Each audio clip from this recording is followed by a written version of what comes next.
Ici, on est sur la rue Édouard Vaillant, je crois.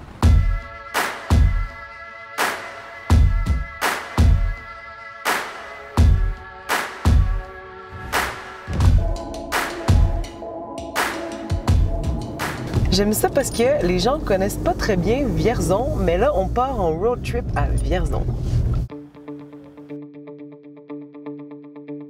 Et en effet, on est parti en road trip à Vierzon, encore une fois à la recherche de traces de la Renaissance.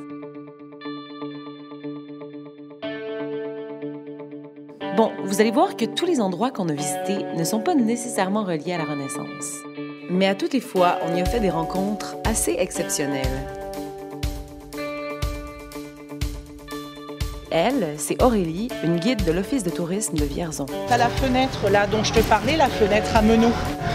Et du coup, ça peut rappeler effectivement la Renaissance. Avant, on payait des impôts par rapport aux fenêtres. À la Révolution française, ils ont cassé toutes les fenêtres à meneaux. Du coup, on n'avait plus qu'une seule fenêtre au lieu de 4, quoi. Donc on ne payait pas des impôts pour 4 fenêtres, quoi.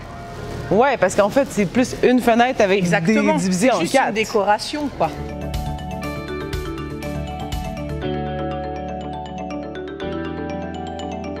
Là, on est vraiment sur l'écluse qui a été réalisée sur les plans de Léonard de Vinci. Okay. Donc, on est vraiment dessus, voilà, et c'est ce qui nous permet aujourd'hui de passer vers donc, le canal de Berry, vers Bourges où vous étiez hier.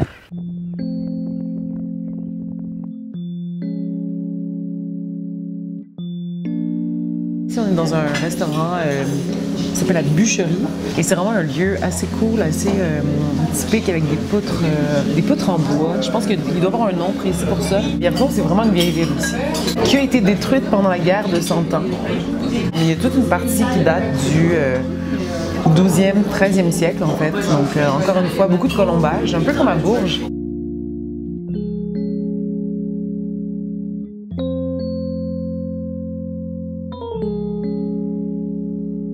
Ici, on est sur la place Jacques Brel.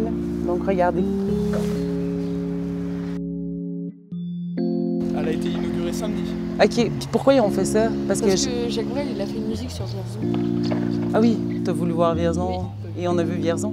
Ça, c'est nouveau, donc ça met, on va dire, une hype. C'est une forme de renaissance pour la ville, un peu? Ouais, je sens. Bah, en vrai, ouais, je pense quand même, ouais. Il y a quand même les trains, ouais. Les autoroutes, on est quand même bien centré, donc non, mais c'est agréable de vivre. Alors, je m'appelle Madame Bardon, nous tenons une charcuterie depuis 21 ans à Vierzon. Quand on a tourné ça il y a quelques semaines, la charcuterie Bardon est à la recherche de repreneurs du commerce, sans quoi le lieu fermera à l'automne. Ici, c'est un comptoir de charcuterie, là, de pâté, de choses. Ça, c'est le chef-d'œuvre de mon mari. Wow! Hey, c'est grand ici, mon Dieu! Tiens. Ça fait longtemps, là, ça. Ah bah oui!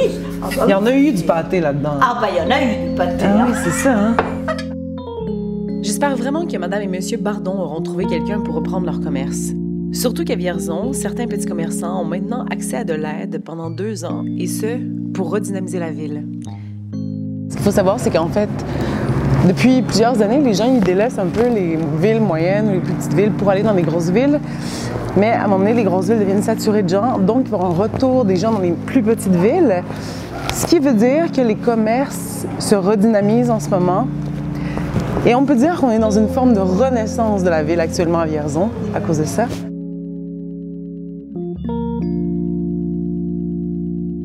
Voilà.